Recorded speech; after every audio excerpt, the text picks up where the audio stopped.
দুঃখজনক বিষয় হলো ভিডিওটা দেখে খুব খারাপ লাগলো। আপনি আমরা সবাই বাংলাদেশে জন্ম নিয়েছি, তাহলে একজন পুরুষ তার পরিবার চালানোর জন্য, তার পরিবার দেখার জন্য তার যে কোনো একটা কর্ম তো করা লাগবে, তাই না?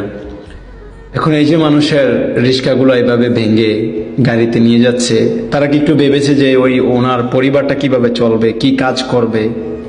আমি একটা চাকরি করতেছি, আপনি আমাকে হুট করে আজকে চাকরি থেকে রিটায়ার করে দিলেন, বঞ্চিত করে দিলেন, আমি কিভাবে কি করব? তো আপনার একটু বিবেক থাকার দরকার ছিল। আমরা এই দেশে জন্ম নিয়ে যদি আমরা আমাদের দেশে কর্ম করে না খেতে পারি, তাহলে আমরা কেমন দেশে জন্ম নিলাম? এখন এখানে যে কোনো ম্যাজিস্ট্রেট হোক বা কোনো কমিশনার হোক, আপনার কি ক্ষমতা আছে 100 পরিবার চালানোর? এই আইন যারা জারি করছেন, অতিলম্বে এই আইন বন্ধ করুন।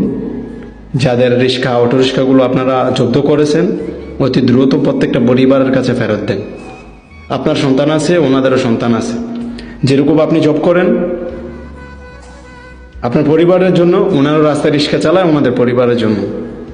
কারো রিজিকে হামলা দিয়েন না, রিজিকে হামলা দেওয়া খুব খারাপ। আপনার উসিলায় হয়তো ওর পরিবারটা না খেয়ে থাকবে।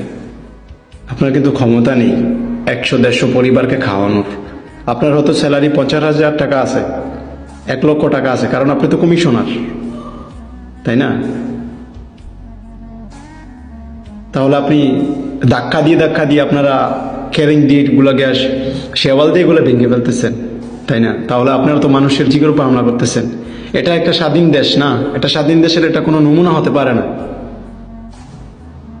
সরকার কি বলছে আপনি এভাবে জব্দ করে ফেলেন যারা অটোরিক্সা চালাচ্ছে ওদের রিজিকে হামলা করার জন্য?